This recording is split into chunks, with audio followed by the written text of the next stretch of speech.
এটা ছিল আমার একটা বন্ধু, ঝগড়া হয়েছিল মোটামুটি আমি 3-4 বছর ওর সাথে সম্পর্ক। এটা খুব রাগ ছিল। ভাইয়া শীত কোন কাজটা খুব কঠিন লাগছে? শীতে সবচেয়ে বেশি কঠিন লাগে ভোরবেলা যখন মানে সকালবেলা যখন উঠে ওয়াশরুমে পানিটা গায়ে লাগে, পানি দিয়ে ওঠে। যদিও এখন তো আধুনিক যুগ, একটু গিজার আছে, একটু গরম রাখে, তারপরেও সব লাইনে তো গিজার থাকে না, তাই না? কিছু কিছু লাইনে কিন্তু গিজারের লাইন থাকে না, মানে ঠান্ডা পানি বের হয়, খারাপ পাই।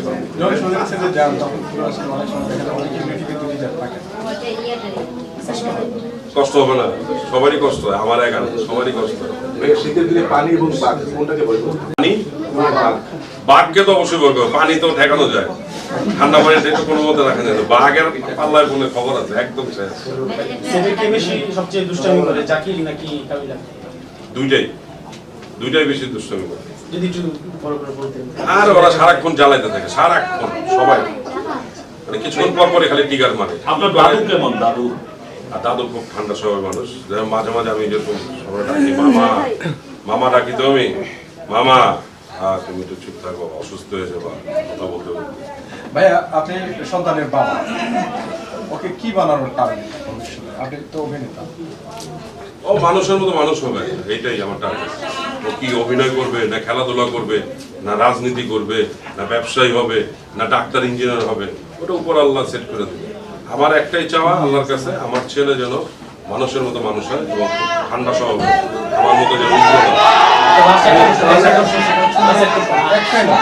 শীতের সময় আসলে আমাদের বেশিরভাগ সময় দেখা যায় যে পানির যে কথাটা বললেন, আমরা 2-3 দিন পরে অনেক সময় গোসল করি। সেটা আসলে আপনার জীবনে এটার প্রভাব কখনো পড়েছে কিনা?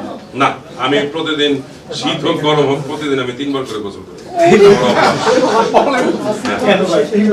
আমার ভালো লাগে, কারণ আমার গোসল করতে একটাই মজাই আলাদা। যদিও আমি 5 থেকে 7 মিনিট ম্যাক্সিমাম গোসল করার টাইম আমার, আমি খুব 3 বারই গোসল করি, আমার খুব ভালো লাগে।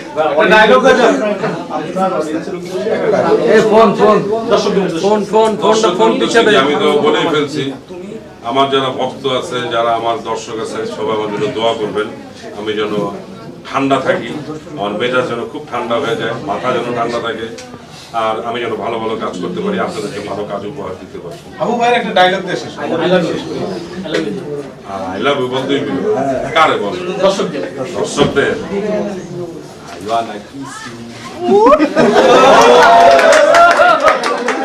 পলাশ ভাই সেম সেটআপ পলাশ ভাই, সেম সেটআপ পলাশ ভাই নিয়ে আসেন। ঠিক আছে সব ওকে ওকে ওকে, ঠিক আছে। আমার ইয়া কই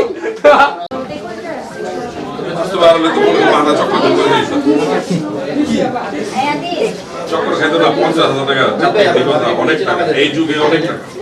যদি 50,000 টাকা গিফট পেতেন এই মুহূর্তে আপনি প্রথম কোন কাজটা করতেন? 50,000 টাকা গিফট পেলে শপিং করতাম, কাপড় চোপড়। কার জন্য কিনতেন? আমার নিজের জন্য, আবার কার জন্য কিনতাম? না না, সে তো গিফট পারে, গিফট পাইছে আমার। হ্যাঁ, তাকে আমার ইনকামের টাকা দিয়ে গিফট।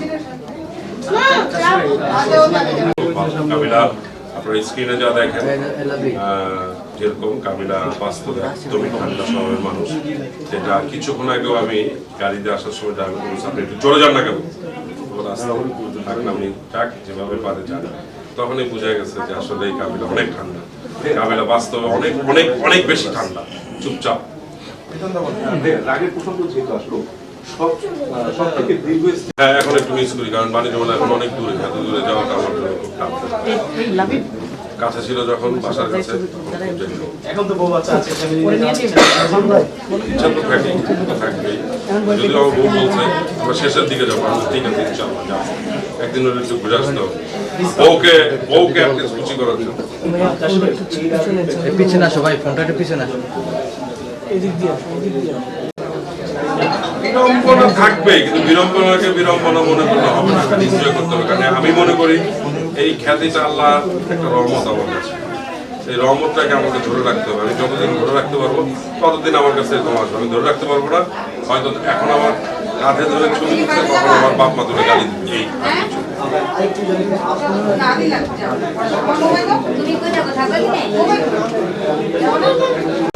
বাস্তব জীবন আসলে কতটা থাকতে পারে? বাস্তব জীবনে কিন্তু আমি খুব রাগি, এটুকু জানি, আমি হাওয়া বাবা।